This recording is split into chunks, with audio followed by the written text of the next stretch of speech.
Welcome to Lunch with the Lord. I'm Pastor Mark. We're in Nehemiah chapter 10, going to be starting verse 32 this lesson. But before we begin, Jeremiah 15:16, thy words were found, and I did eat them, and thy word was unto me the joy and the rejoicing of my heart. Now, as we saw in the first part of chapter 10, where Nehemiah writes down that in chapter 10, we're dealing with the details of the covenant that was written up by the Jews to sign their name to before God. God, we promise we're going to do these things. And remember, the last lesson that we talked about was that they promised to God that they weren't going to intermarry with the Gentiles anymore.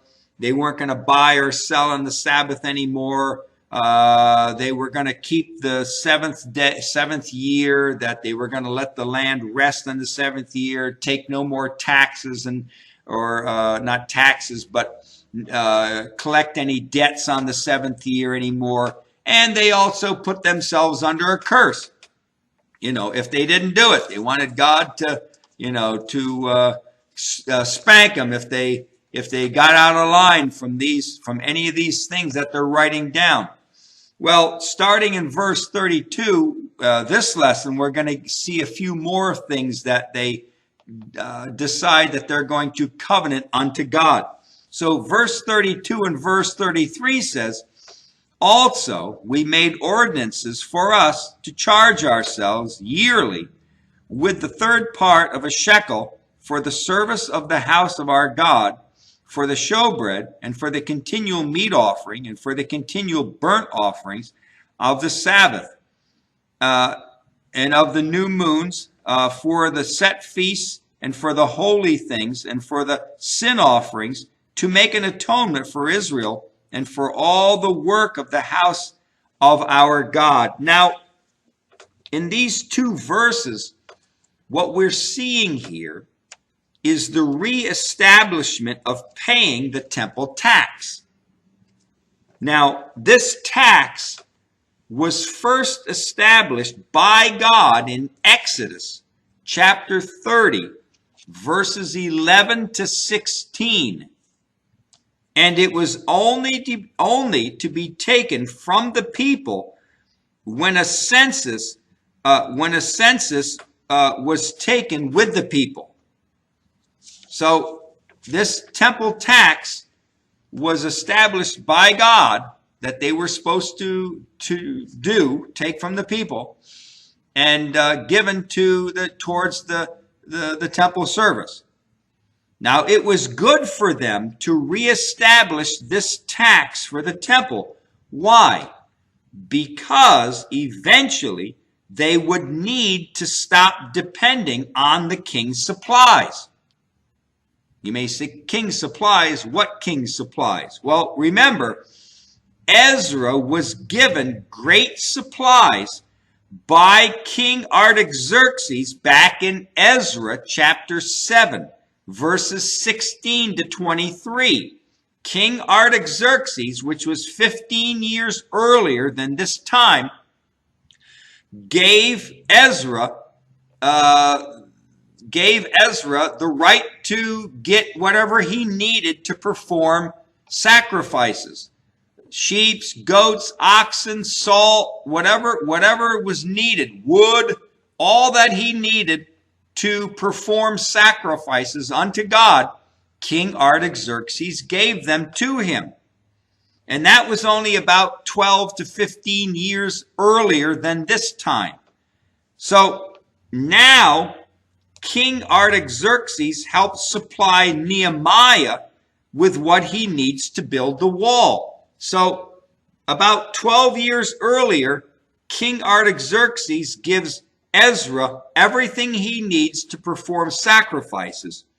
12 years later, which is now our time period, King Artaxerxes gives Nehemiah all that he needs to build the wall around the temple, around Jerusalem. Have the temple, but the question is have the temple provisions of Ezra chapter 7, have they stopped by now? It's been 12 years.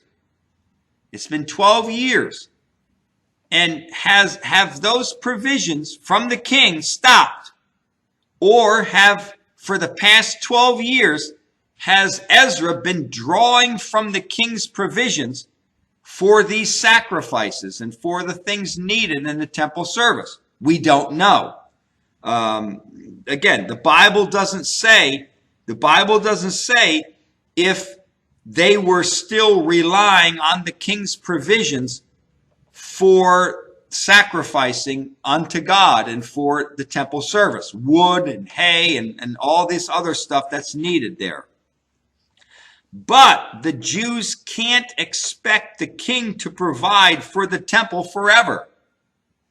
They would eventually need to raise their own money for the temple needs. So this was a good thing that was going on. This was a good thing for them to start up the temple tax among the people. It was good. Now, verse 34, and we cast the lots among the priests, the Levites, and the people for the wood offering to bring it into the house of our God after the houses of our fathers, at times appointed year by year, to burn upon the altar of the Lord our God, as it is written in the law. Now, this is for the wood offering. Now, with the great amount of sacrifices that will take place now that they are determined to worship God properly, there will be a great need of wood for these sacrifices. So now that they're back with God, and now that they're dedicating themselves to God and to His Word, they're going to have to start doing a lot of sacrificing, meaning a lamb in the morning, lamb in the evening, bullocks and sheeps and goats and all these things, turtle doves and all that stuff is going to have to be sacrificed, which means it's going to be a lot of wood needed. Now, in Leviticus chapter 6, actually, let's read Leviticus chapter 6, verses 12 and 13, and it says, and the fire upon the altar. Now, this altar here is the brazen altar. This is the one that was taught when you first went into the tabernacle of Moses in the curtain. The very first thing you saw was the brazen altar, and that was where they burned the sacrifices. So it says, and the fire upon the altar shall be burning in it. It shall not be put out. What? God said it shall not be put out. And the priest shall burn wood on it every morning and lay the burnt offering in order upon it. And he shall burn thereon the fat of the peace offerings. What? Now, verse 13 says what? The fire shall never be burnt, the fire shall ever be burning upon the altar. It shall never go out. So, God had determined the fire for the brazen altar shall never go out. Well, you may say, well, didn't they put it out when they moved? Because in the wilderness, didn't they move around in the wilderness for 40 years? They would settle down for 2 or 3 years here, and then God would move them there for a couple years and move them here and move them there. And whenever they broke things down and moved it, didn't they put the fire out? No, didn't put the fire out. Maybe they had buckets, brazen buckets or something, and they kept the fire going. And when they actually got to the next place God told them to settle down in, they set the brazen altar up. They had the fire already there. They just put it from the buckets or whatever into the brazen altar. They kept it going. So it was going. It was to go continuously for forever. God didn't want the fire going out at all. Now, neither the law, nor King David, nor King Solomon made any special provision for supplying the wood for the altar. But here in our context, Nehemiah does. Nehemiah makes a special provision that wood must be gathered for the brazen altar, for the sacrifices. Now, why? Why does he do this? And the answer is simple. Because when the job belongs to everyone, then the job is not done by anyone. I'm sure you've had a situation where you went to work or whatever, and somebody asks you, did you get this thing done? And you say, well, no, they were supposed to do it. And then they go over there and they talk to them and, did you get that done? Oh, no, this other person was supposed to. Everybody was supposed to do it. But in the end, it never got done. In a sense, it seems like it was everybody's job, but it never got done. So here, therefore, Nehemiah specifically appoints priests and Levites to bring wood at appointed time. Nehemiah is specifying, it's your job, you get it done. But this job of bringing the wood and making sure that there was enough wood to keep keep the fire burning continuously, this job was not as easy as it may seem. The land that the Jews occupied was a small area. You have to understand, when the Jews went back from Babylon to Jerusalem, they didn't go back to the whole land that God gave them of the northern kingdom and the southern kingdom. They didn't go back to that. They just went back to where Jerusalem was in the surrounding area of Judea and of Judah's portion of land. They didn't take the whole land back. They were just in the southern part.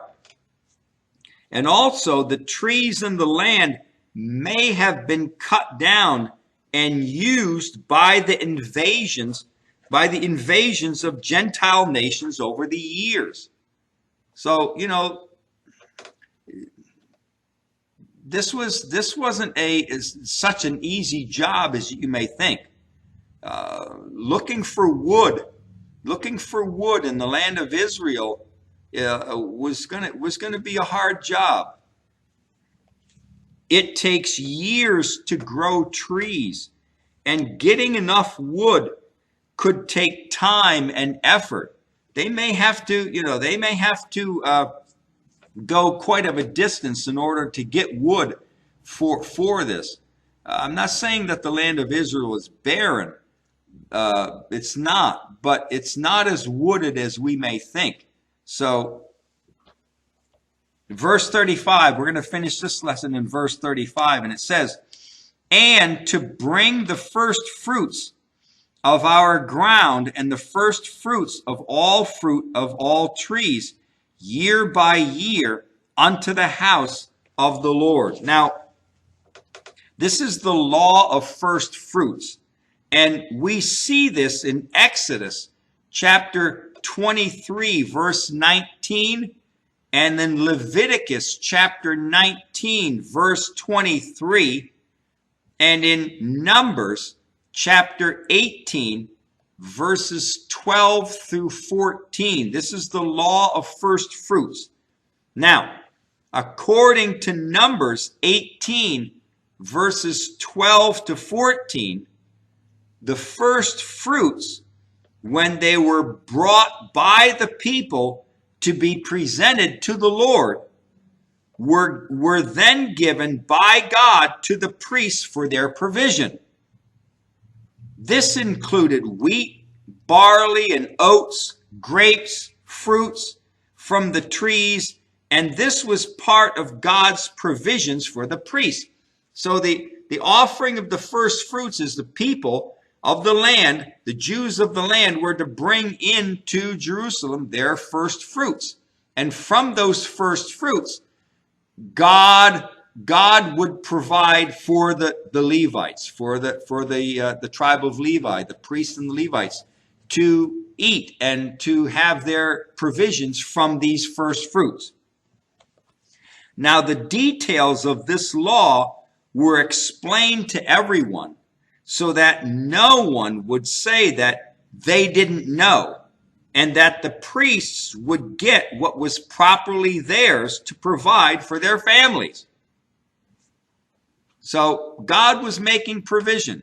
God was requiring the people, the Jews of the land, the other tribes, to bring to Jerusalem their first fruits, offer it unto God. And from that offering unto God, God provided for the tribe of Levi, for those that served in the temple. All right, now we're going to start in verse 36 next lesson. But until then, walk with the Lord. I know he walks with you.